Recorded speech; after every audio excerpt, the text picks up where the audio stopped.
Welcome back to another episode of Good Teams Win, Great Teams Cover. We're back with our NFL Week 2 review. Feels like it's going real quick. We had another stunning Sunday in the NFL, and we're back to talk about all the games, all the bets, and all the goings on. I'm of course joined by Joe and Byron. Gentlemen, how are you after Week 2, or the vast majority of Week 2, I should say? Yeah, fun week. Dallas had a wild one and a win, which we'll take. Not quite how I expected it going. An unusual Sunday night football, a lot of kicking, and 2 big Monday night football games to come. So, good week. Yeah, it was a weekend of points, really, wasn't it? There wasn't many unders. There's only a couple of games we'll talk about. Someone somehow picked the one under in the early slates as is over, but it was lots of points, and it was really hard to get that under. So it was a really fun weekend, and footballs from last week where it felt like a lot of unders and a lot of sloppy play. It was like offense central. It was, I am terrible on these totals. It is a rough way navigating these in the first few weeks of the season. But before we get into our breakdown, I suppose as a UK based, even though obviously you two are on the other side now, UK-based trio, or UK trio. It'd be amiss if we didn't talk about a slightly sad story that happened yesterday, that one of our great sportsmen or sports people of the last 20, 30 years or so sadly passed. It touched my heart a little bit more just because being from the same city and similar area. Sadly, Ricky Hitman Hatton was passed away at age 46 yesterday. Huge fan. And Byron, we were just talking just off screen there about to say, should we talk about it? And it seems that you're similar. Sad that Ricky's gone at 46, but I think what it's invoked is just some incredible memories of, if we did a draft of we do loads of these daft sports drafts. We haven't done them for a while, but if we did a draft of most relatable sports person, most universally well-loved sports person, I think he'd have a good chance of going 1-1 in both of those. Yeah, any sort of just quick words on passing certainly of a Mancunian boxing legend and sporting legend in Ricky Hitman Hatton? Yeah, obviously he's a Mancunian legend. I'm not from Manchester. I'm from Carlisle. But to me, he's like a Northern legend as well. So I take him as well. One of my all-time sporting heroes, my favorite boxer of all time. Incredibly relatable, funny, charming guy, great guy, salt of the earth. The amount of stories you'll read of him. Someone recognizes him in the pub and he buys them a pint, not the other way around. And I'm very, very sure you'll never see another one like him who absolutely inspired a nation in the way he did. You had 20,000, 30,000 in a global fucking recession flying to Vegas to let Floyd Mayweather know there was only one Ricky Hatton, to let Manny Pacquiao know the same. The best ever in my lifetime light welterweight. Obviously, he stepped up to welterweight to fight those two all-timers. But everything about Ricky Hatton I absolutely loved. He was he boxed like a good Northern lad should, but very smart, very intelligent, ferocious, courageous, brave. Everything you would want in a friend, an athlete, an influence. We all remember the Costa Zoo night, I'm sure. Yeah, I was just about to say that. An absolute all-timer night, I think, of English boxing. My favourite night of English boxing there's ever been. I say English boxing. I've never had a night of any boxing I preferred. Where, again, like this guy that you'd seen come up. This is when Sky Sports had free-to-air boxing. Well, free if you had a Sky. I know you said a few minutes as a quick word, sorry, but and you got to watch Ricky every Friday, not every Friday night, but a lot of Friday nights on Sky, and you've seen him come up from not very much to, again, the greatest welterweight of his generation, in my opinion. It was fine. It started literally fighting in the sports halls, the sports centres, all the way to that night, and that's the best one. Mayweather's and the Pacquiao's and stuff obviously were great. Sadly, those were fights he didn't win, but that night where he fought Costa Zoo, who at the time was widely regarded as the best pound-for-pound fighter in the world. Yeah, I think Fat Hatton was a 5-1 underdog, at least. He was just... And it's not even that he beat Costa Zoo. Costa Zoo wouldn't come off his fucking stool. Made him quit, yeah. You don't... That just doesn't happen. I can't think of another big fight where a fighter of that legacy is not wanting to come out because it was just... He couldn't deal with it anymore. I'll stop blabbering on, sorry, but... I'll miss him a lot, even as just a person, not as a boxer, just as a guy that you could relate to and listen to and see. There truly was one Ricky Hatton, absolute legend. Yeah, absolutely. Thoughts to the Hatton family, brother, mum, dad, so on. It said last time I saw him, he lives in the area where my dad lives in Manchester. You'd see him driving around in the all the Fields and Horses freewheel van. He'd just drive that around like normal. If you got all that money that he earned from all them big fights, he would just be driving around in that like it was just his normal day-to-day car. But yeah, good stuff. Thought we should talk about it. So yeah, thanks for that, guys. Shall we get into the review? Only one place to start. It's our main game, and we talked about it. We alluded to it there. Byron did in the intro. It's Cowboys Giants. Awesome Aubrey delivers in the clutch. Cowboys overcome porous secondary. I think that's generous. To find a way to win NFC East shootout that exploded in the fourth quarter. I think it was 41 fourth quarter points for a game that was just kind of meandering along. I thought the Giants were unlucky not to win it, really. I kind of thought maybe they did deserve to win it. Where do you start with this? There's 1,000 yards of offense, I think, almost. An unbelievable amount of penalties, particularly from the New York Giants. 60-odd yard kicks, 64-yard kicks from Brandon Aubrey as time expired. And then I thought it was destined for a tie the way it was going because neither team could then get going in overtime. Yeah. How do you start to unpack this one, Byron? I don't know if you do. I think if you just look back and go, what an effing game. I mean, there was 2 touchdowns in the last minute of the game, in the fourth quarter regulation, should I say. It was just not really pleasant as a Cowboys fan, but, it was nice to see Russ cook again. After a very, very poor week 1, where it looked like nothing could get going. Malik Neighbors looks like, yet again, after a quietish week 1, he looks like one of the top wide receivers in the NFL. I mean, is he Jamar Chase, Justin Jefferson? Probably not. But would I take CeeDee Lamb over him today? Probably not either. I think I would take Malik Neighbors number 3 at worst. That catch, how many yards was it? That long touchdown catch from Russ, where you're just like, I don't even know how he's seen it. It's 50 yards. And I don't know if Malik Neighbors even seen the ball. I think he just has such a kind of inert awareness of where, as soon as that ball touches him, he just brings it. And it's secure. It is unlike many other wide receiver players I've seen in a long time. Such a special talent. I think Dallas is going to be very fun to watch this year. Maybe not good for our tickers, maybe not good for their win total, but I think we're going to see a lot of fun games like this because they can't stop anything. And, this is why we took, or certainly I took Dak to have the most passing yards in the NFL. Obviously, he fell behind Russell Wilson today, but 361 is nothing to sneeze at. I think this is going to be an air-out season, and we're not going to win the Super Bowl this year. Let's have a fun season of just watching Dak cook if we can't see Russ cook every week. Yeah, I think Prescott's going to have to do it on the back of that defense can't rush the passer, and then it can't hold the zones. And we saw Diggs had a particularly rough day, and the whole secondary did, and it's unfair just to pick on him, but he just seemed to be the one traveling with closest to Neighbors. And when I say closest, being nowhere near him, but the amount of times that they were just running free, Wan'Dale Robinson and Neighbors just running through those zones, and Russ was having the time to be able to take that moonshot time and time again. Career day in passing yards for Russell Wilson.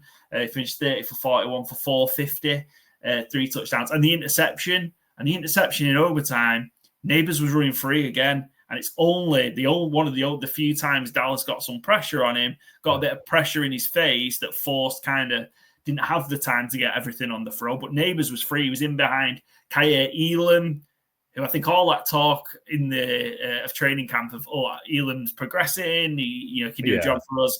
Yeah, he can. He's the one who just got cooked every single time. And the secondary just looked lost in Matt Eberflus's scheme there, the zone scheme. So many breakdowns of communication, but they weren't helped by complete and utter lack of a pass rush.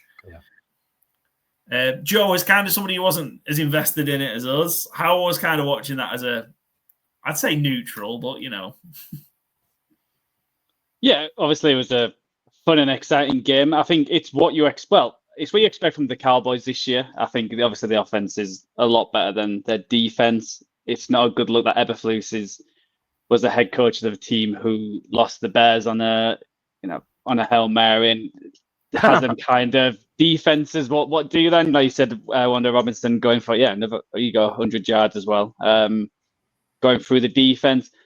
Obviously, a bit disappointed with the Giants' defense. We thought with what they've got that they would step up a little bit more. But this Cowboys offense is really good. When you look at Javonte Williams, welcome back. He's we were all talking about the Cowboys have not got a run game, and he's shown that they do. So all that worry was nothing. He was only 3 yards off a 100-yard rushing game after a strong last week as well. So it was a fun game. Obviously, the Giants didn't run it amazingly. I feel like Scatterbo just tried to bulldoze every single person he had in front of it.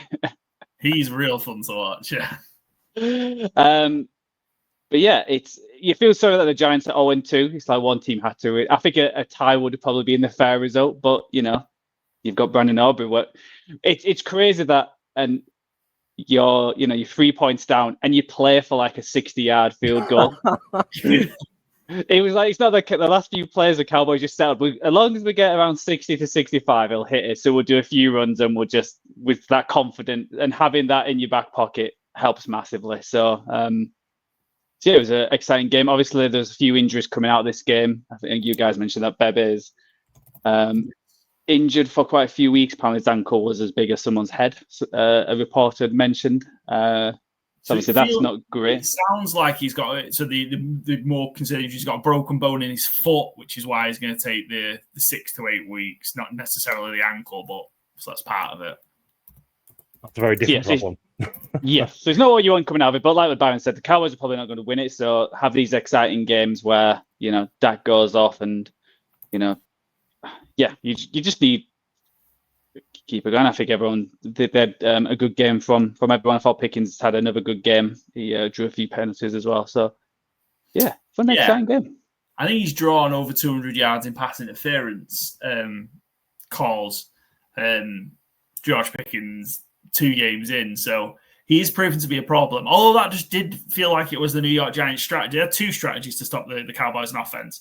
Try and kill Dak. I think it was 4 roughing the passer penalties on the Giants. Mm-hmm. Is there a point, and this one just more for discussion, there's necessarily a game, is there a point where a team continuously does that? There should be kind of a stirred, obviously it's a 15-yard penalty, but if that isn't proven a deterrent to stop a defense not adhering to the rules on contact for the quarterback, should there be a point in a game where that then changes? Because you just felt like that was really going to get hurt at some point. A couple of them might have been ticky-tacky, but there's somewhere that were just blatant late hits on him.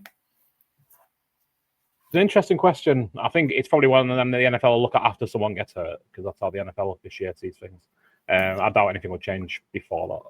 Yeah, and I guess it's hard to say like that guy meant to hurt him. And then you get into that tricky position where it's like, what's just like you said, a ticky-tacky where a few's like gone to the head, but it's just, there's quite a lot of them where it doesn't feel like the defender's aiming for the head, but it's just how the contact's made. But, if you versus a team who's giving you all them yards, you should also beat them comfortably. That should be the deterrent on it, or vice versa, where you see where teams just like, oh, we lost because of discipline, because of giving all these penalties away. So, the Cowboys just need to. I was going to make them pay. They scored 40 points, but it was 14 for 160, and a lot of those came on the Giants' actual first offensive drive, where they just couldn't seem to get a playoff without a false start or a hold in or something. It was crazy.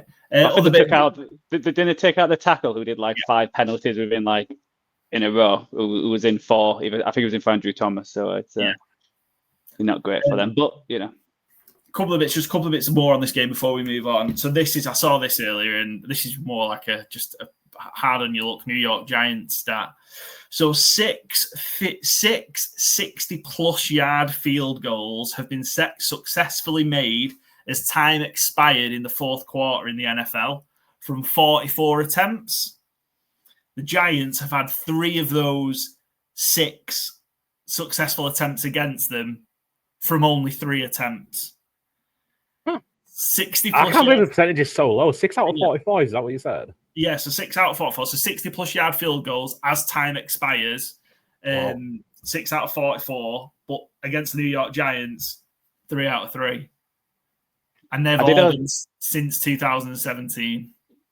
I did see that stat as well. That Aubrey's the first kicker to have a walk-off field goal to tie it at the end of the game, and then to win at the end of overtime with the clock expiring. Yeah, insane. And I think there's only been so many. I want to say there's maybe 4 kicks 64 yards and above, or something like that. Brandon Aubrey's got 2 of them. That's the other thing for the Dallas this year is get Aubrey the record. Yeah, I think Schottenheimer afterwards he started saying we're prepared to let him go from 70. Kind of Mike McCarthy was last year. He kind of gave him one go at it, and then sadly they couldn't. I think there was a 5-yard flag at the end of half. But yeah, incredible stuff. Quick one on the Jadeveon Clowney signing, and then we'll move on. So lack of pass rush is this realistically is this going to help? Because it feels like at this point in his career, Clowney's just like another depth guy. I mean, I don't want to say it can't hurt, but I'm not putting too much excitement on it. I don't think it's going to fix anything, but it certainly can't hurt. Excellent. Yeah, right to that. No worries. We'll move on then to our spotlight key takeaways section. Joe, you've highlighted a game you want to chat about next. I think it's. Go on, you go ahead. Yeah, I'll choose it. So we're going to talk about the Bengals, Jaguars. Bengals 31, Jaguars 27th. Browning didn't poop the bed for the Bengals. That's up there. That's the worst headline we may have ever written. Backup QB Jake overcomes turnovers to lead Cincy to first 2-0 start since 2018. And the key bit, how will the Bengals manage with a Burrow out for 3 months? So it's funny, isn't it? The Bengals, you kind of go about this early, how bad they've been early. They get to 2-0. But now they're without Joe Burrow for 12 weeks. It's like, what did Zach Taylor give to finally get that 2-0? Like, what was he willing to sacrifice? And obviously, it's his quarterback. Tough break. Obviously, the news has come out that it looks like it might be 3 months for Joe Burrows. It's a grade 3 turf toe needing surgery, which is rough. 3 months is a long time as well. So I'll get like mid-December when the end of the season. So it's just. Can Jake Browning or QB they trade for? It could have been for me. I can remember a couple of years ago, I think he had 7 games. I think he went 4-3 or 3-4. I remember the game against the Jags where he beat a Trevor Lawrence-led team. So, you could have worse backups in this league. And he actually, I was going to say, have a decent game. He did throw for 241 yards, but 3 interceptions, but that leading the 2 touchdown throws. And he also got one rushing as well, where he was basically just shoved into the end zone by the tight end. So, the Bengals really had no right to win this game after the Jags controlled most of the game. When the Bengals got that final touchdown, that was the first time they were leading in the game. And it felt like they were the stronger team, even with Burrows in as well. So, it feels like the Jaguars were very Jaguar-esque, giving up this game where, they should have won this game. There was a few errant throws. I know there's a lot of talk about Brian Thomas Jr. He's short-arming a lot of catches that he's not wanting to take contact, which is not great when we eyed him as the offensive player of the year. I thought he was going to come out and be a standout, and it feels like he's shining away. I don't know if there's an injury, what's happening there. I know he got mentioned last week as well. There was obviously like the discussion between the head coach and Lawrence during the game, which I don't think was a big thing. He was telling Lawrence to throw it into the chest. And Lawrence was like, I'm playing, just like leave me alone. But they should be losing them games, especially when the team's rushing. The Bengals, we all were high on Chase Brown, but he only ran for 47 yards, 16 carries. And the only other rusher was that Browning 1-yard touchdown. So, but the Bengals are 2-0. And that's all you can ask for in a game. Obviously, Chase had another huge game. Higgins, a big catch. I think one of the best contested catch wide receivers in this league. See where they go with Browning. I'll check our questions. Should they just stick with him, or do we think Kirk Cousins out there, a nice trade, or like any other backups they could look for? Jameis Winston is the answer here. Oh no, Jameis is the answer. He absolutely is the answer here. Go get him from the Giants. His third quarterback in. You get him for little. You'll get him for little to not a lot. And you've got those 2 wide receivers, Chase and Higgins. Get the ball down the field to them. Who's going to do that? Jameis Winston. Andy Dalton. He's back. He's coming back to home. He might be getting a game soon. just not for the Bengals. I think you'd be crazy not to explore it for the Bengals. I don't think you can roll. You could let this go and move too late. So you could let Jake Browning go for another few weeks. And maybe being 2-0 helps you and buys you a bit of that time to go, well, maybe we can give Jake Browning a couple of games. But they've got what is now an extremely winnable game next week because the team they're playing doesn't have their starting quarterback. If I was Cincinnati Bengals, I think the money with Cousins just can't work with what you've got potentially going on. I know Burrow being out and on IR is going to make some money appear, and I get that. But Jameis Winston, that is the answer here. I think all fantasy managers are agreeing with you on Jameis. Not sure the Bengals are. So we keep chasing Higgins very relevant. The next 4 games I mentioned was at Vikings, which is winnable game now. At Broncos, the Broncos defense has not been as good as we expected, so you never know. Then they got the Lions at Packers. So if they go 2-2, even 1-3, they're 3-3 at that point, and then they got Steelers, Jets, Bears, Steelers, Patriots. If you go 3-2 there, Burrows to come. The next he's got the Ravens, Bills. So if he goes 5-5, so the 7-5, when he comes back, they're still in with a shout, even for the 6-6. So he did it a few years ago, like I mentioned. So I would stick out the next few games, especially against the Vikings, and see how he works against the Broncos, and then explore. But obviously, they'll need a backup right now with Burrows being out for 3 months to Browning. Whatever happens. So. Let's just take a quick look. I suppose that I think is the key play of the game here. I think so. We've got this is from Rate the Refs. Travis Hunter was called for a defensive DPI. I'm trying to work the banners at the same time. DPI call. This is 4th and 5 in Bengals' own territory. They're having to go for it late in the game. What guys did you make for? I think this is an insane call from the refs. Yeah, I think soft would be kind. I don't think Travis Hunter can play that any better. Yeah, if anything, I'm not sure who the receiver is, 80 there. But Yoshivas. Yoshi, yeah. It looks more to me like Yoshi puts his hand in Hunter's chest / upper chest chin region. Yeah. If that's the only PI that you could argue, and I probably wouldn't. It looks to me like just 2 players playing football, truthfully. Very harsh penalty, in my opinion. Yeah, I honestly don't think Travis Hunter can do any more and play that any better. That's probably how you are trained to play that situation. Yeah. And it was harsh because ultimately it cost the Jaguars the game. It extended that Bengals drive and allowed them to get the Browning touchdown as kind of time was running out. Yeah, and I just show an ATS win. Exactly. I don't mind the Liam Cohen going for that, not going for the 4th down as well. Before anyone says anything with the not going 3 points, go for the 4th. 100%. Yeah, kill the game right there. Cool. Right, should we go to the next one? At Rate the Refs on Twitter, at Rate_the_refs on Twitter for the post of the video. Yeah, next up, Spotlight takeaways. It's me. Excellent. Indiana Jones and the last gasp field goal.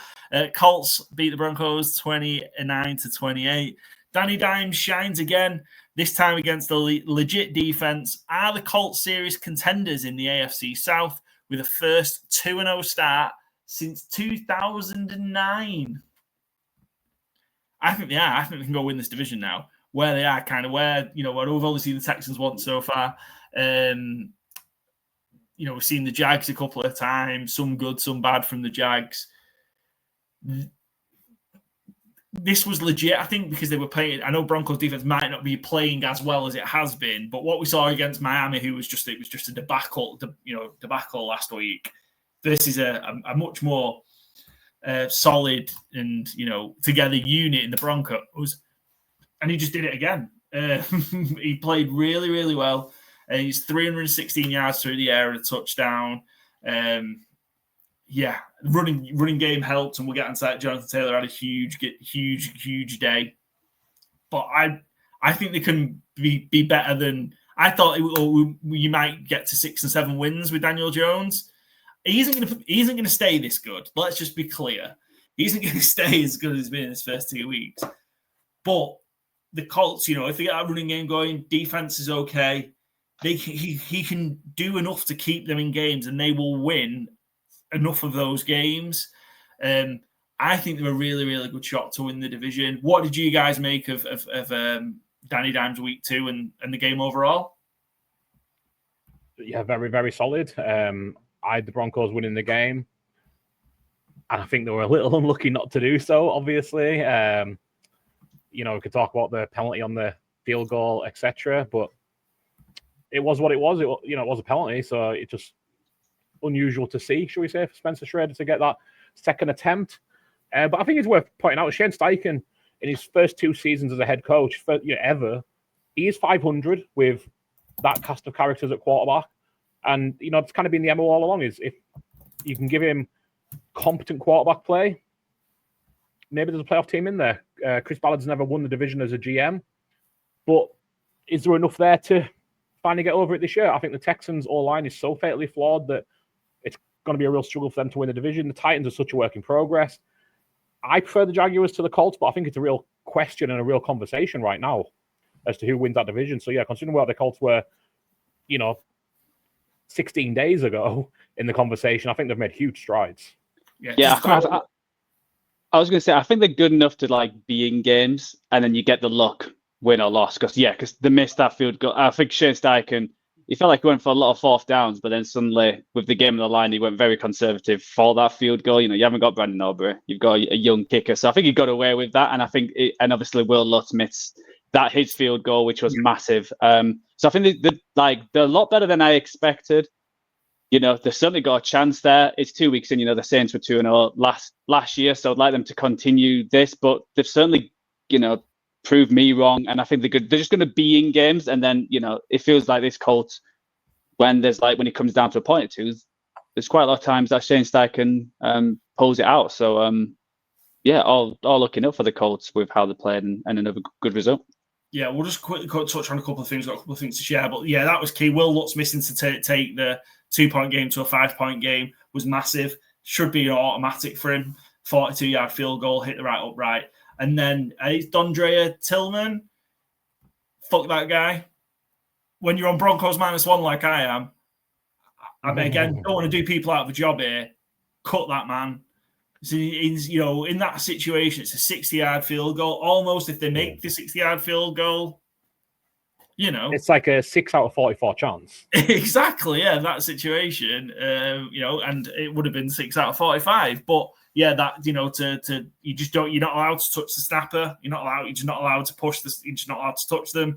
And brain dead play, and that might be harsh. I know who's got criticised for using that phrase. Jamie Carragher on it, or maybe not. But yeah, just a dumb play, and yeah, you a 60-yard field goal attempt becomes 45, and it becomes a lot easier, and you just cost your side a game. But yeah, just a note back on I suppose to share just some of the pieces. Daniel Jones' record-breaking start. This is Colts' career. Colts first team in the Super Bowl era with 0 punts in their first 2 games. That's courtesy of NFL UK and Ireland and many other. What a living that punter's living right now. I'm not gonna lie. Yeah, what a way to that. Isn't that what Caleb Williams promised the Aussie punter at the Bears? Yeah, sorry. Well, I have a note on that coming up, so we'll get to that. And then the other bit from Ian Hartitz. Jonathan Taylor hit 22.38 miles per hour on his 43-yard catch and run today, courtesy of Next Gen Stats. That's the fastest ball carrier speed since Raheem Mostert back in 2020. Do you remember fast Raheem Mostert, Joe? Certainly do. And Jonathan Taylor's got some, he's not the smallest guy as well, so you wouldn't want that running towards you at 22 miles per hour. So he's looking good. He's I think last year he had a good year, but not spectacular, coming off that disappointing year for a lot of people, certainly the fantasy realm. And he's looking good for this Colts team.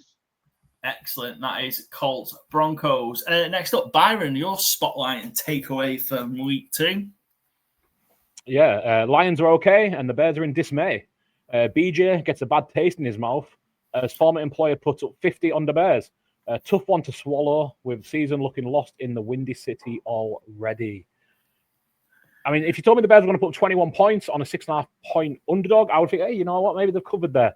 But yeah, they gave up 52 to Dan Campbell and their new OC. Brian Johnson, getting a bit of blowback in Detroit. He got a tough question at the end as well from one of the apparently shock jocks in Detroit about Dan Campbell going for it on 4th down. He's like, yeah, that's what they do. He's not going to kick a field goal. That's not how Detroit operates. So I thought it was pretty well handled by Ben Johnson. But I think it's about the only thing the Bears or Ben Johnson handled all day. Detroit came out with a point to prove, and how dare we question Dan Campbell? They got the butt kicked week 1. Yeah, they look like a very poor NFL franchise up against Green Bay, but there's a reasonable chance Green Bay might be a top 3 NFL franchise this year. They are built to win, ultimately. Jared... calm down, dear. I didn't quite get that one. That was for Paulie's overreaction last week. Yeah. Hey, that's the whole point of those segments, right? The Lions looked awesome. They really did. But the Jared Goff was basically perfect. 23 of 28, 334 yards, 5 touchdowns. You had a Jahmyr Gibbs rushing touchdown in there as well. David Montgomery rushing touchdown in there as well. Isaac Tesler continuing his one catch a game and better make it a highlight reel every single time. Apparently, he doesn't know you can use 2 hands in the NFL yet when he realizes the sky is the limit for him. Torrey Taylor, you mentioned. The day he was drafted, Caleb Williams sent him a text. Don't worry, you're not going to have to punt much now that you're in Chicago.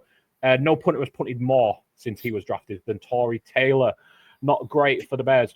One bright spark for Chicago, Rome Odunze is legit. 128 yards, 2 touchdowns, 7 of 11 on his catches. He looks exactly what he should do as a top 10 wide receiver. Looks like the receiver who promised. Caleb Williams not quite there as a number 1 pick, though. It looks great when it's on schedule and scripted. Second, that anything has to go slightly ad-libby. It worked in college, Caleb. It does not work in the NFL. You aren't that special relative to your peers here. Uphill battle for Chicago to get relevance this season. I think they need to figure out the Ben Johnson, Caleb Williams of it all, and they need to find a way to make them mesh, because I don't think there's much doubt Ben Johnson's going to be a really good coach in the NFL, despite a rough start. I think he's smart enough. I think he's the right kind of character. I've got more questions about the higher up in Chicago, Brian Poles, and the ownership group, truthfully. It's easy to cash your check and talk a good game every offseason. And on the offseason note, one of my favorite fun little facts about Chicago, I came across while doing research this offseason, never made it into the podcast episode because none of us took the Bears over sensibly. I'm pretty sure I can stand by that, right? I didn't. And if I didn't, no one else will have done. The last time the Bears hit their over, Andrew Luck won the comeback player of the year, and Andrew Luck has been retired 6 years. So, not great. Yeah. It's because we talk about that kind of, that front office and the higher ups. Well, I think we all said they've gone and addressed the problems that were needed, addressed the things that were needed. So they've addressed that interior of the defensive line. There was huge problems. That was kind of where Caleb was getting sacked constantly because they were just pressuring his face all the time. And he's guilty of holding onto the ball and all that. But that was a huge problem. They've gone and got this piece in the first round, Colston Loveland, that's going to help them. One target. Oh, yeah. Yeah. So, I don't know. I think it's a bit of a combination of game plan and approach early on. Yeah. I do think, I do they need to do. Yeah, I do think sometimes when you trade or you get, especially all linemen in free agency, there's sometimes like, why are they free agents? Why are they there? Yeah. Like Jonah Jackson, he wasn't great last year. Obviously, Joe Tooney, we expected big things from, but it's not always a quick fix. Like, I feel like the O-line's can be so up and down. Like you see a group where it's like, oh, these are not great, but the coaching makes them great, and vice versa. Just getting, that should be better, but it just doesn't. And Jalen Johnson, the Pro Bowl cornerback's injured as well, indefinitely. So it's they got the Cowboys next week. So obviously, with the Cowboys putting up some points, could they do it again? I think.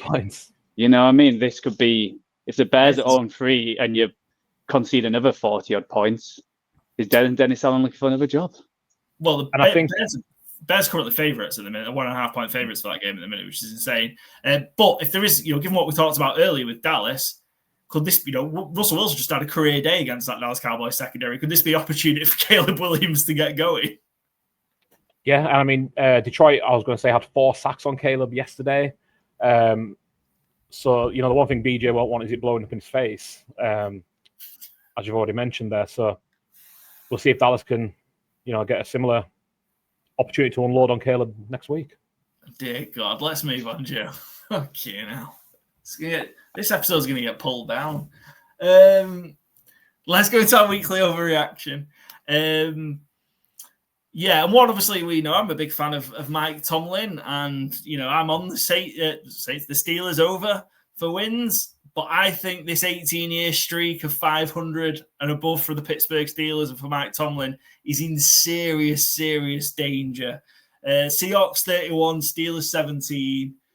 This was a mess, I think, from the Pittsburgh Steelers. The Steelers won't win many games with defense playing at current level. Special teams gaff, a worrying sign when the standard is the standard. That's something you just do not see from the Pittsburgh Steelers, something you do not see from Mike Tomlin teams. I think it was Caleb Johnson, wasn't it, the running back draft pick.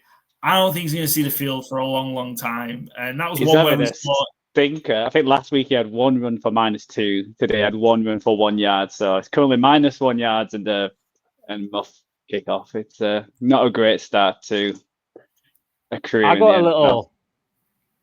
I remember pushing back on Caleb Johnson as a fantasy player during our previews because all it's going to take is him to piss off Aaron Rodgers and not be in the right place once, and we're not going to see him all season.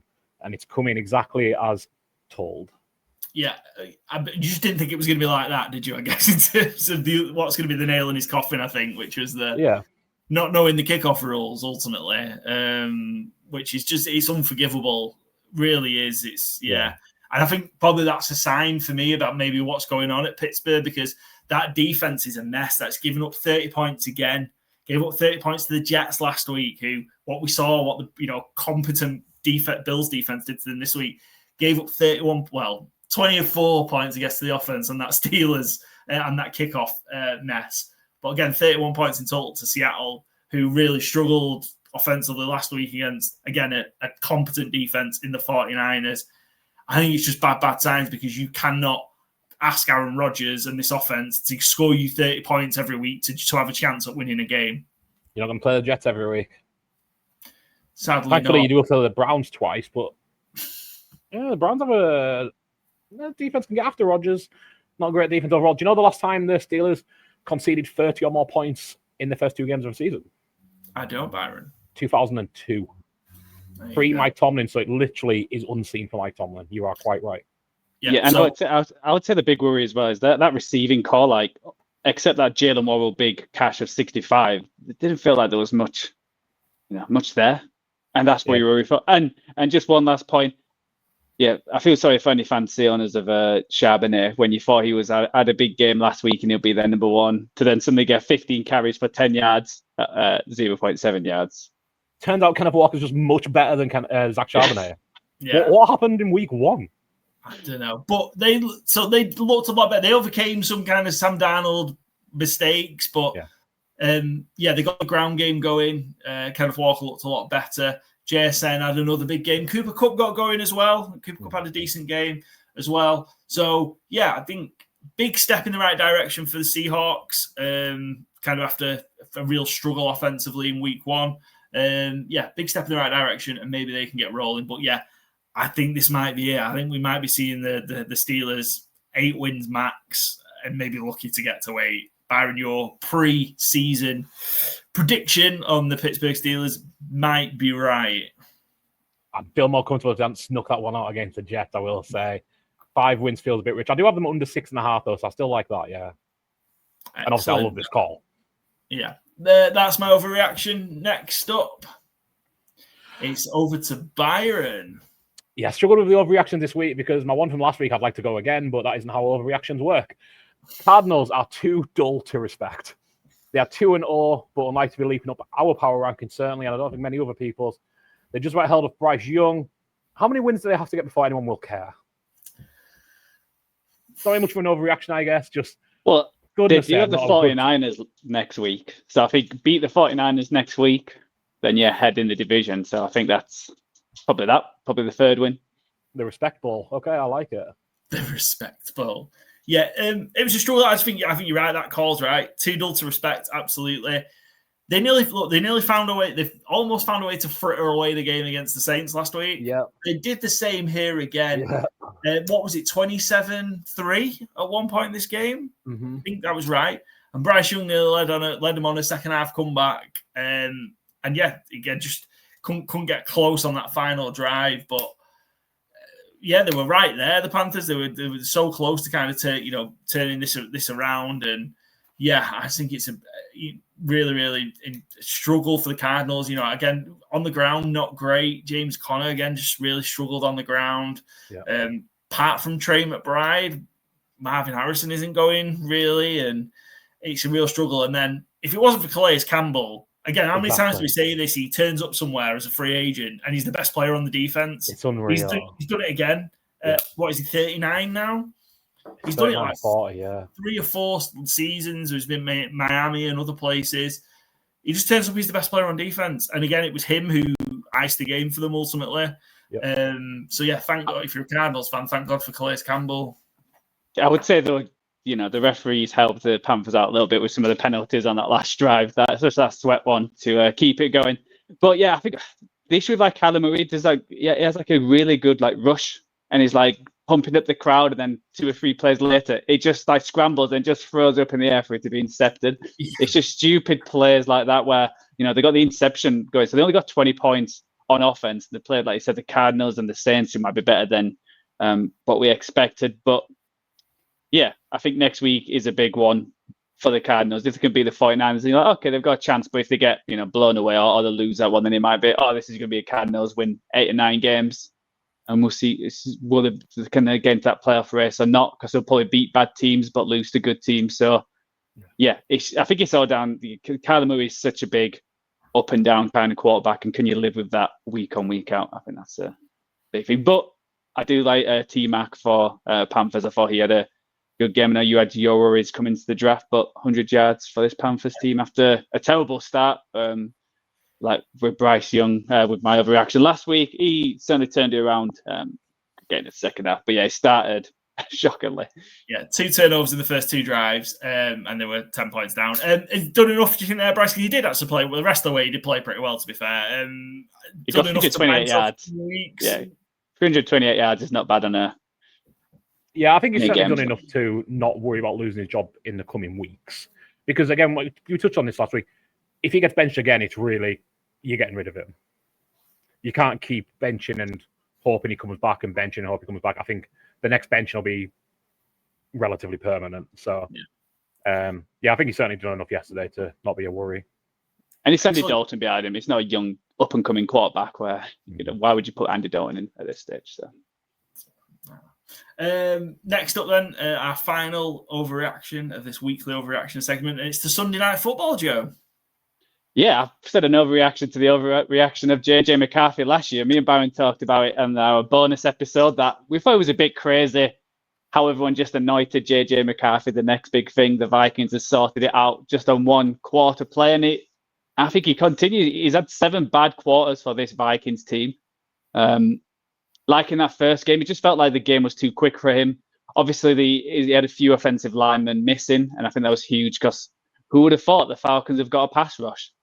And I think he within a few, I think there was like a 10 or 15 minute stretch where the 2 first rounders got a sack, and then the 3rd and 4th rounder got interceptions as well. So the GM must be sat there, everyone watching Sunday Night Football, and he's like, everyone slagged me off, and he's working out right now. But this Vikings team was, for 7 quarters, have been bad on offense. They had that 1 good quarter against the Bears, but we've just seen what the Bears did. The Lions put quite a lot of points on them, so you do worry in that sense. And obviously he's out injured for next week. It looks like with an ankle injury, but because he was taking a lot of punishment in this game, and you just worry.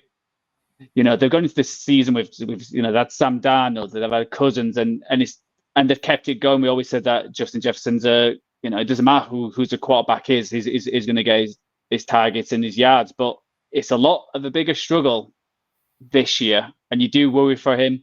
So we'll see what happens with when Carson Wentz comes in. But yeah, I know the Vikings had a few injuries on defense as well. So it's not an overreaction of the Vikings themselves. I think they'll bounce back. They might not be as good as we expect them. But yeah, I do worry about this quarterback, that he's had 7 bad quarters. And, if he goes to his third, fourth game and he's still playing this bad, you do worry because, we all said Kevin O'Connell is one of the best head coaches in the league. And, when do you just pull the plug on this kind of thing? It's just a worry for them. And that's the overreaction when everyone said he was the next big thing, getting NFC Offensive Player of the Week somehow, having one good quarter was a bit crazy. Yeah. Any more concern about, or any playing factor you think is obviously, and you have to deal with this, of course, in the NFL, but was he playing 2 prime time games to kind of start your career is rough, and it was the Bears, and Bears are a bit easy to play against, but just kind of that spotlight and that attention, whereas if this was if you kind of hidden away in kind of the 1 o'clock slate. I don't really take that as an issue, I will say. It's against the Falcons, no offense to the Falcons, but they're not exactly, the Cowboys or the Eagles or the Chiefs, in terms of media coverage. And I don't think any of them factors in getting 6 sacks against you versus this Falcons team. I think, to what, Joe, you've touched on a bit there, I think the Vikings are built to win now. They have the oldest defensive starters in the NFL at 29.1. They have the least cap space for 2026, which is obviously baked into having a rookie quarterback, but there's not much room to go and get a starter if JJ McCarthy doesn't work. That data is from our good friend Arif Hassan's Wide Left newsletter this morning. So, yeah, I was very high on the Vikings coming into the season. I'm not totally out because I think Christian Darrisaw might be cementing his place as the most valuable player on that team with how bad that O-line has looked his first 2 weeks. If he can make it back soon, if Carson Wentz can get him a win against the what's the Bengals back quarterback? Jake Browning. He's not called Joe. That's why I'm confusing myself. The Jake Browning Bengals.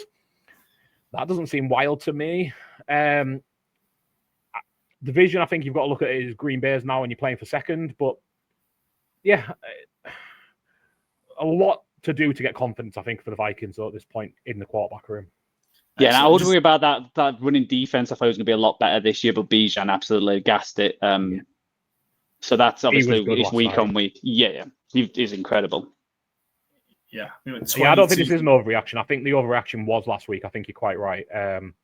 JJ McCarthy should not have an NFC Offensive Player of the Week award already in his career for 9 good throws against the Bears. Very unusual award last week. And just a quick touch on Atlanta. I know this is the take on the Vikings, but while we're on the game, any worries about the fact that they really struggled to put this game away? It's funny. I was trying to think of the appropriate meme. Between the 20s, they look like Jerry Rice. And then once it gets to the red zone, they look like they can't complete a pass. It's the horse meme, isn't it? Like the draw. Yes, of the perfect. Horse. Wonderful. Yeah. Yes. Yeah. I should have asked you what meme I should use rather than, for some reason, using Jerry Rice's name and then can't complete a pass. And it doesn't make any sense. Yeah, they are like that horse meme, though. Yeah.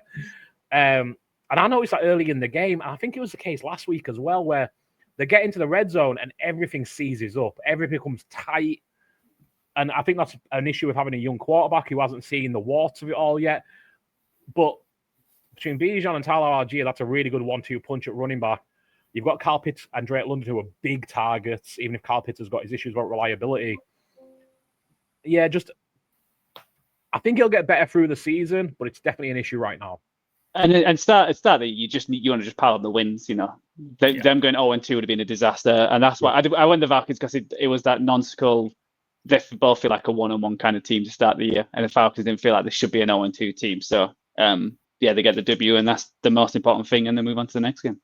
Yeah, some decent night for bets, and sorry, it's been so ingrained in the games, we've not really talked about them. But you had Jonathan, granted sack, Byron, I had over 3.5 field goals. I was on Vikings minus 3.5, which was, obviously dead. A disaster. So, yeah, rough going on Sunday Night Football. 4-4 challenge. Let's talk some bets, actually. Yeah, this is a good way to suppose talking a bit more detail about it. But yeah, our 4-4 challenge is not fully complete yet because Byron's waiting on a Monday Night Football game to go. But yeah, we this is our segment where we pick 1 over 1 under, one favourite. 1 over 1 under. One favourite, one underdog from the NFL slate. It's that double under word. Yeah. Always catches me. Trying to hit a 12-1 4-fold, and not great again this week. More 2s and 2s this week. So I think Byron, you can get to 2 and 2. Our guest Fletch went 3 and 1, so obviously he was the best of the bunch this week. But yeah, Byron, your underdog hasn't gone yet. You're on the Bucks tonight against the Texans. Yeah, that game would have happened by the time this gets released. You were on under. There weren't many unders to find this week, but Saints 49ers under 40.5. The Mac Jones show, Joe. Yeah, it was. It didn't start off great. I think it was 0 for 4, but then he turned it on. I think he's just a perfect backup for this team. He's, I feel like Shanahan schemed up very well. He got a lot of players open, and he just says, "Mac, just throw the ball and just get it in there." There's a few floaty balls which the wide receivers helped to catch, and I thought he had a good game. The touchdown just for halftime was massive. Obviously, comes out to fumbles that you want to clean that up. But I thought the Saints played well. I thought Ridder had a lot of great passes, just too many drops, and then just a few timing issues for this team. But yeah, the Saints have performed a lot better than I expected, and they had a chance in this game. But again, big players back from the big players. Fred Warner with an incredible punch out when Kamara caught in his head, and then Huff at the end getting the making it the fumble, and it was similar to last week as well, where Bosa got the fumble against Sandown. So I would, against teams like this, I would like the Niners to win a bit more comfortably, because it feels like they dominate these kind of games, but somehow just keep teams in. But like I said, I thought the Saints played well, and you just take the win. So 2-0, one with you backup QB and both away from home. Can't complain. So I thought it was a good game all around. This was must have been about 15, 20 minutes into the game. I tweeted, Matt Jones and Spencer Rattler combined to start this one. One completion from 10 attempts for 39 yards. That's how they started between them. But they did pick up. I agree. I thought Spencer Rattler played well. I think there's a bit more longevity in Spencer Rattler as a Saints starter. He's not the reason they lost these games. These bad drops to start the year. Yeah, some bad drops. I think Kamara looked, some kind of sparks of, Alvin Kamara from a couple of years ago. He looked really, really good. Obviously, it's hard to criticize him for the fumble. The ball was in the bad spot. He could only do what he could do to catch it, and then it was obviously free for Fred Warner to punch. But yeah, I think he just needs more. He needs to get Olave going a bit more and Rashid Shaheed deep. If they can do that, they might be able to kind of open some games up a little bit more. But yeah, I thought it was solid just from the Niners, just kind of go and get the job done. Tough without Kittle, tough without Purdy. Just go in, get the job done, which they did. You're over, Byron. You hit on Patriots, Dolphins. This ended up being a real fun one. 33-27 to the Patriots. I foolishly backed the Dolphins -2.5. I should have known when it went out that far. Left it. But for a minute there, it looked like it might have been the right call.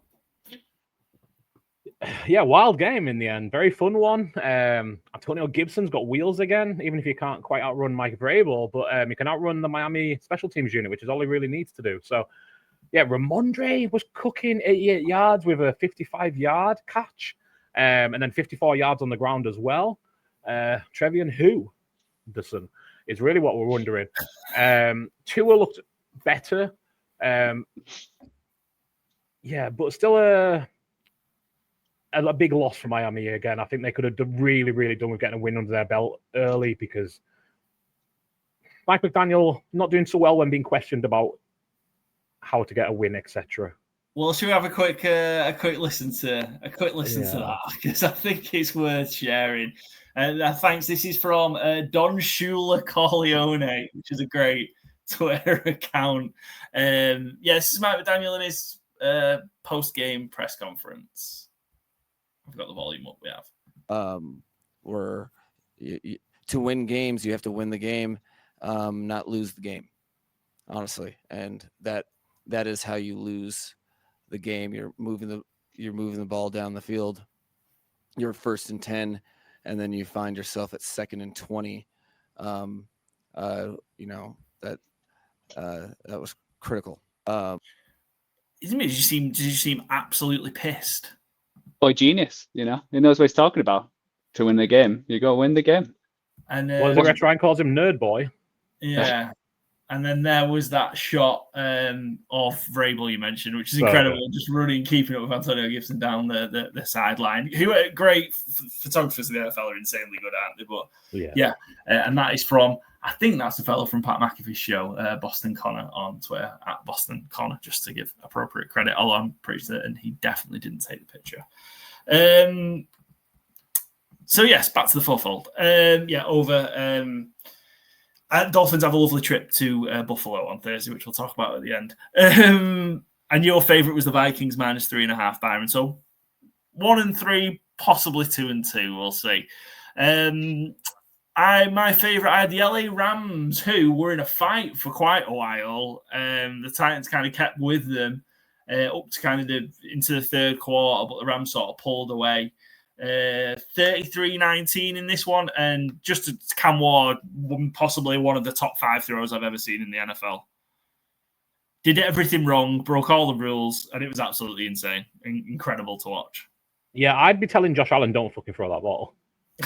And he's one of the few quarterbacks who can definitely make that throw. Matthew Stafford's maybe another, who's got that just bang, arm strength.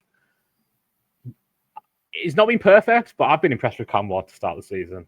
Certainly not perfect, but that was special. And the receiver of that as well, I think, has made a real good start to his NFL career. 4th-round pick, Elike Ayomana. I'm saying his name wrong. Ayomana.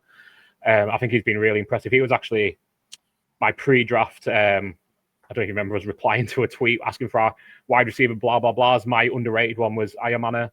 Thought he'd be a real good fit in the NFL, and he immediately looks like he is. So wheels up. I think the Titans have got a nice little youth movement going there. Yeah, I was going to say, it's probably working perfect for the Titans that Cam was looking good and they're losing to get that high pick to either get the best defensive player or the best receiver to help him out next year. Yeah. Excellent. And from the Rams side of things, just again, pretty professional job. Well done. Just it seems to be a bit more of a lean towards Devontae Adams this week in terms of kind of forcing him the ball a little bit more. I suppose we expected to see that in the red zone, but it's taken away from Puka Nacua a little bit because I think he had kind of 7 for 85 midway through the first half, and then he only had kind of 1 catch the rest of the way. He also had the big rushing play as well. He is 4th in receiving yards this year, so it's not hurting him too much with 221. Certainly some of our fantasy teams a little bit. Next up, Bills Jets. We alluded to it a little bit earlier, but yeah, Bills 30, New York Jets 10. All the optimism from the New York Jets offense over the last week just completely taken away 7 days later. This was a mess, wasn't it, from the Jets? And eventually Justin Fields was knocked out of the game. Quite literally. Yeah. Yeah, he's in the concussion protocol. I was going to say as we speak, but certainly today. Yeah, this was exactly what you want to see from the Bills and really what you don't want to see if you're a Jets fan. All that week 1. Excitement, hype, pushing Steelers as far as you can. I think that's maybe looking like an indictment on the Steelers rather than a positive for the Jets. Buffalo took care of business. I was going to say, when Mitch Trubisky, who had 1 for 2, has more passing yards than the starting quarterback, it's a rough one. Mitch Trubisky got 1 attempt, 2 attempts, 1 caught, 30 yards. Justin Fields had 27 yards throwing. So not a great look for Justin Fields and whoever chose him in Fantasy Gameday. But yeah, it was a rough one. The Jets were booing. And the Bills defense looked great somehow. And the one I think I saw the stat. It's the first Josh Allen win where he didn't throw 1 touchdown or run for a touchdown. So it was an all-team performance. James Cook, we were worried about his fancy outlook. Will he get his touchdowns? And I thought he had a great game. 2 touchdowns, 132 yards, and looking like himself. So just an all-round professional win by the Bills to go 2-0 and go traveling to Miami off on Thursday. Miami coming in. Yeah. Excellent. Right. That is our FourFold. Again, shout out to Fletch. He went 3-1. We've covered all the games. He had his Bills as his favourites. Patriots is his underdog, over in Cardinals, Panthers, and under in Rams. Titans. Did that finish under? No, it didn't finish under, did it? I've just talked about that game, 33-19. Yeah, so the under didn't hit. So close, Fletch. Is the closest so far. Paul's trying to give you a 4-0. I know. I really want someone to do it. But Guest leading the way, 4-3-1 so far. And we're all kind of trailing behind. Barry can take the lead in our little competition by going 4-4 if the Bucks do the business, although they're currently getting beat. Sorry. ATS picks, Joe. We've only got, I suppose, 3 games to touch on. Crazy that one of them actually going to leave till the very last game that we're going to talk about, given it was the headline game of the week. Thursday night football was Packers, Commanders. Yeah, you two had the Green Bay Packers, and they comfortably beat the Commanders again. I think 9. I think they won by 9, didn't they? I think again that sort of flattered the Commanders. Jaden Daniels might be missing a week as well. He has a sprained right knee. He took a bit of a pasting from that Packers front 7. What did you make about kind of another dominant Green Bay Packers performance? I think it's what I said in the preview. I was worried about Connolly, their right tackle, and they just picked on him all game. So it's not great. It feels like there's been a lot of injuries this year, the first few weeks. I don't know if it's just how it is and you just get caught up in. But yeah, the Packers, we had them at power ranking number 4. I think they could sneak up. I think they were that impressive against this Commanders team who, we had at number 10 and an NFC fellow contender, and they played 2 of them and it felt fairly comfortable. And Parsons only came in a couple of days before the season and looks amazing as well. I'm sure there's a few Cowboys fans in the media who are still slagging him off, but what another great game. The Packers look really good. Joe, you hit Parsons and Gary to have a sack at 5-2. Great hit. Byron, you had Parsons for a sack at just over even money. So a couple of good bets there. Just looking at the ATS, it looked like those who flew solo on games did very well. I think all those came in, didn't they? Really, pretty much those who had the kind of the one man standing on their own. So we had the Bills to cover, the Lions to cover, the Ravens to cover. That's a game we haven't talked about. So the Ravens were 11.5 point favorite, and they just. It took them a while to pull away, but obviously 21 points in the fourth quarter helped. But the second half, they really, really did start to pull away from the Browns. Lamar Jackson, another 4-touchdown passing touchdown game. I think he's tied or 1 ahead of Mahomes, I think, now with them for being under 30. Didn't really do much on the ground, so it wasn't a Derrick Henry game. If you're the Cleveland Browns and you think of we hold Derrick Henry to 23 yards on the ground, we'll probably be in this game, but they lost by 25 or 24, whatever it was. What did you make to Ravens taking care of business at home? Again, a bit like the Bills Jets, exactly what you want to see from the Ravens, and the Browns winning the Bengals close looks like a mirage. Will be kind of my very quick takeaway on it. It was definitely when they got that touchdown to bring it to 10, that bouncing around touchdown. I was like, here we go. Come on, Browns. Just do that cover the back door. But the Ravens had too much. And, you're putting out Joe Flacco at some point when you're playing a good defense is going to fall short. So the revenge game didn't come true. Yeah, that Marlon Humphrey one where it should be certain interception just falls into Cedric Tillman's hands was insane. And when you're on Ravens minus 11.5 and that cuts it to 10, pretty furious. But they got the job done. And just rattling through the other games again. I suppose Joe, you were the only one on the Bengals. I was on solo on the Rams.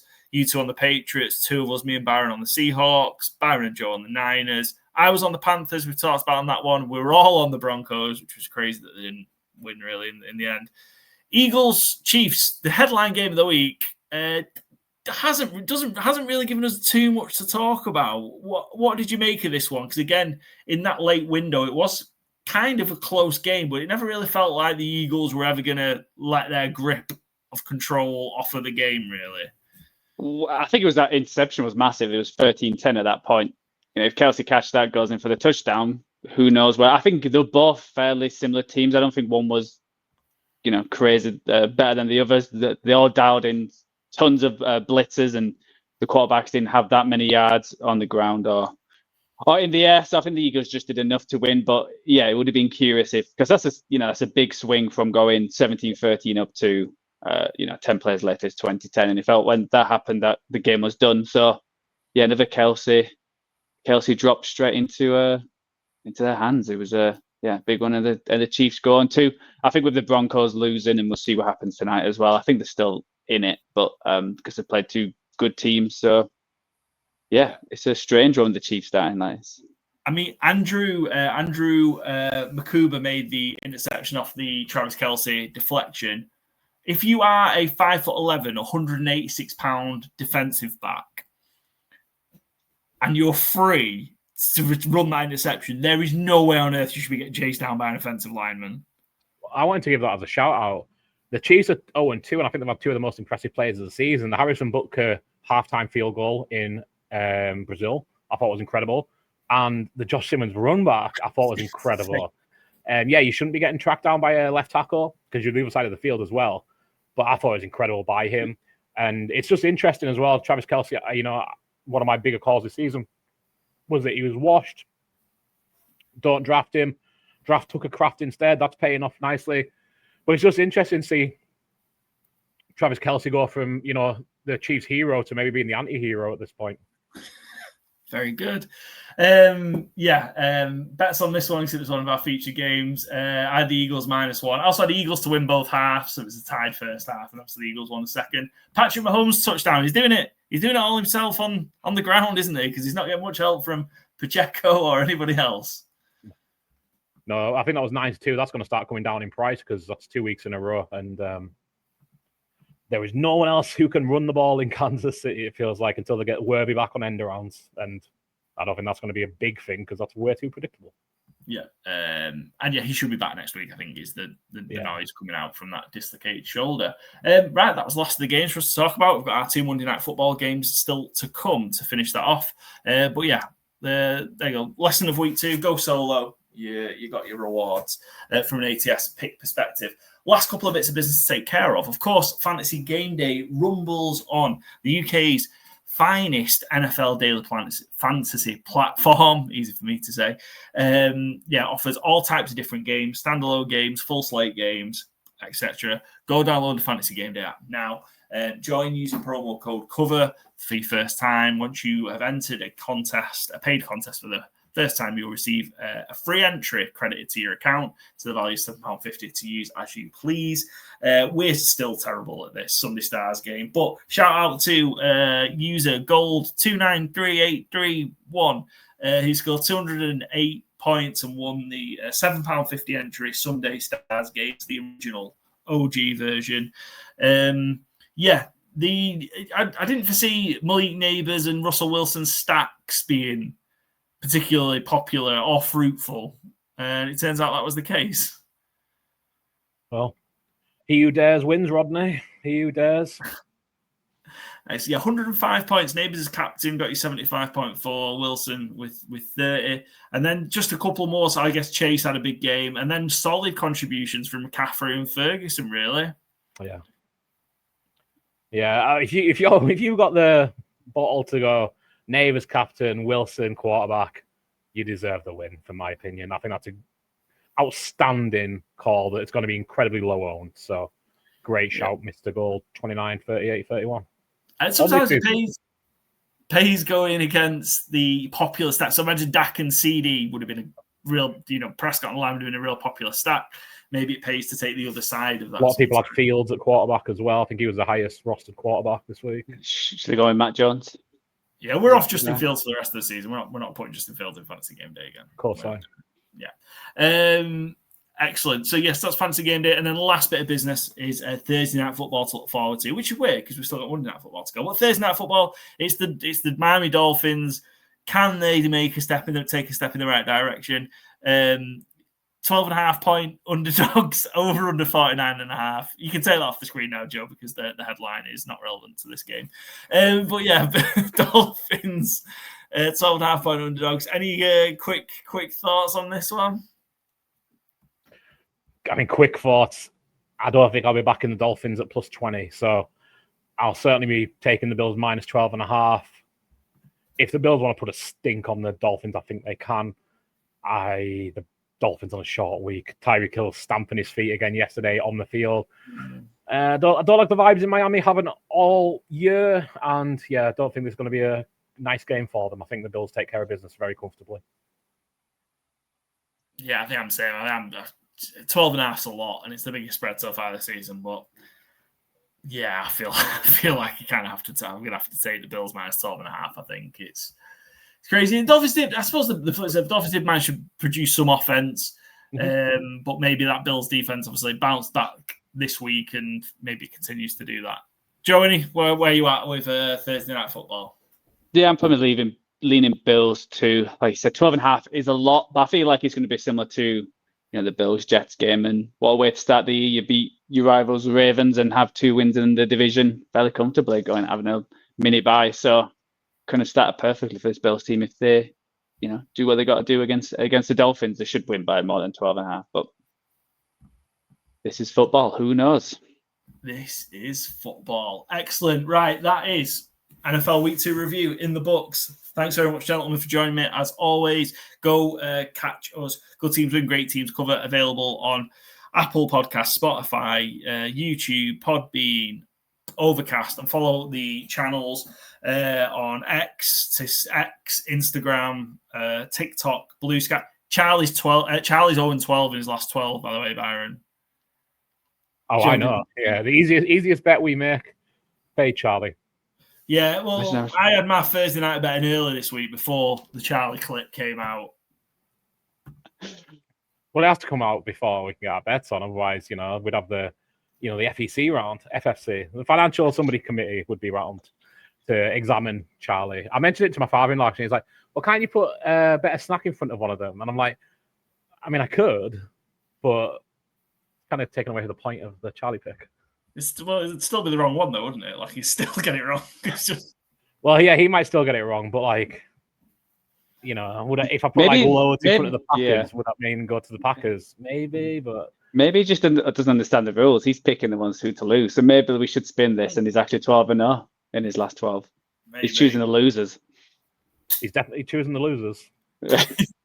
He's definitely choosing the losers every single week. You interpret it how you like. He's 0-12. Well, we'll know if he picks the Dolphins this week. We'll know, won't we? So, if he picks the Dolphins this week, he's getting rehomed. The stakes have never been higher. Excellent. If anybody is on the lookout for a lovely dog in the Greater Illinois area, then Greater Chicago area, I guess I should say, then stay by your phones because one might be coming your way. Right, on to week 3.